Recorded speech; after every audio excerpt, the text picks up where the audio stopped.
Friends, welcome to Soja's kitchen and my family vlogs లో daily routine లో ఇంకొక vlog తో మీ ముందుకు వచ్చేసా. ఈ రోజు మార్నింగే ఇంకా పూజ అన్ని కంప్లీట్ అయిపోయాయి. ఇంకా మా రిషి అయితే మా వర్షతో అయితే పడుకొని లేవలేదు. ఇంకా మా రిషి అయితే స్కూల్కి అయితే వెళ్ళిపోయింది అనమాట. ఇంకా అది స్కూల్కి వెళ్ళింది అంటే ఆ ముందు అయితే చాలా కష్టం ఉంటుంది. కొంచెం త్వరగా లేచి నేనైతే ఈ విధంగా రాగి జావ అయితే డైలీ కంపల్సరీగా ప్రిపేర్ చేస్తాను.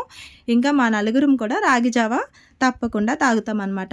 ఇంకా బ్రేక్ఫాస్ట్లోకి అయితే బీట్రూట్ ఇడ్లీ అనమాట. సో అందుకోసం అని చెప్పి బీట్రూట్ని ఒకటే ఒక బీట్రూట్ తీసుకొని చక్కగా కొంచెం వాటర్ వేసుకొని గ్రైండ్ చేసుకోవాలి. మెత్తగా పేస్ట్లా చేసుకున్న తర్వాత ముందుగా ఇడ్లీ బ్యాటర్ ఉంటుంది కదా, అందులో మిక్స్ చేసేసుకోవడమే. ఎక్కువ బీట్రూట్ వేసినా కూడా స్వీట్గా ఉంటాయి కదా ఇడ్లీలు, అందుకోసం అని చెప్పి ఎక్కువ వేసుకోను. జస్ట్ నార్మల్గా ఒకటే వేసుకుంటే సరిపోతుందన్నమాట.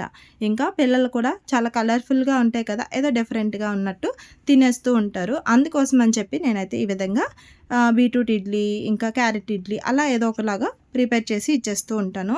ఇంకొక పక్క ఇడ్లీ, అలాగే ఒక పక్క రాగి జావ అయిపోయిన తర్వాత ఇంకా బనానా ఉంటే ఇంకా తినేసి తనైతే స్కూల్కి వెళ్ళిపోయింది. ఇంకా మేము కూడా బ్రేక్ఫాస్ట్ చేసేసి ఇంకా తను కూడా నైట్ డ్యూటీ ఉంది, అందుకోసం అని చెప్పి ఇంకా తర్వాత ఏ డ్యూటీలు ఉంటాయో తెలియదు కదా, కొన్ని ఫ్రూట్స్ అలాగే కొన్ని ఇంటికి కావాల్సిన గ్రాసరీ ఐటమ్స్ కోసం అయితే మా ఇంటి దగ్గరలో ఉన్న ఇన్స్టామార్ట్కి అయితే వచ్చాము.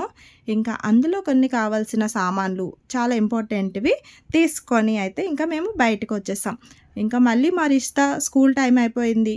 ఇంకా 2కి అయితే బస్సు వచ్చేస్తుంది కదా, మేము ఇంటికి నుంచి రావడమే మేము లేట్గా వచ్చాము.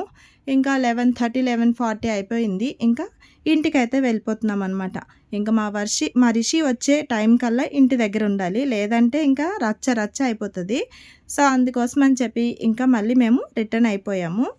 ఇంకా వెళ్ళే దారిలో అయితే ఎప్పుడు ఏదైనా అవసరం అనుకుంటామో అప్పుడే ఇంకా అస్సలు ఖాళీ ఉండదు కదా, రోడ్లు కూడా చాలా ఫుల్ ట్రాఫిక్తో అయితే ఫుల్గా ట్రాఫిక్ ఉంది. చాలా ట్రాఫిక్ ఇప్పుడే స్కూళ్ళు అన్నీ విడిచిపెడతారు కదా ఇక్కడ. ఇంకా 1:30 ఆ టైంలో విడిచిపెడతారు కాబట్టి అసలే ఖాళీ ఉండవు రోడ్లు. ఇంకా ఫైనల్గా ఎలాగో ఒకలాగా ఇంటికైతే వచ్చేసాము. ఇంకా మా రిష్తా కూడా స్కూల్ నుంచి అయితే వచ్చేసింది అనమాట. ఇంకా ఆఫ్టర్నూన్ అయితే నేనేం వంట చేయలేదు, ఓన్లీ రైస్ మాత్రమే పెట్టేసి పెరుగన్నం అయితే తినేసాం. ఇంకా అన్నం తినేసి హ్యాపీగా పడుకొని ఈవినింగ్ టైం లేచాక వాళ్ళ డాడీ అయితే కాసేపు అయితే చదివిస్తారు. ఎందుకంటే మళ్ళీ తనైతే నైట్ డ్యూటీకి వెళ్ళిపోవాలి కదా, అందుకోసం అని చెప్పి నేనైతే ఇంకా నైట్ డిన్నర్ కోసం రోటీ, అలాగే ఒక పక్క సొరకాయ కర్రీ చేస్తున్నాను అనమాట. సో ఈరోజు ఈ వ్లాగ్ అనేది ఇంతటితో ఎండ్ చేస్తున్నాను. మరి మీకు నచ్చిందా? నచ్చితే కనుక తప్పకుండా లైక్ చేసి మరిన్ని వీడియోస్ కోసం సబ్స్క్రైబ్ చేసుకోండి.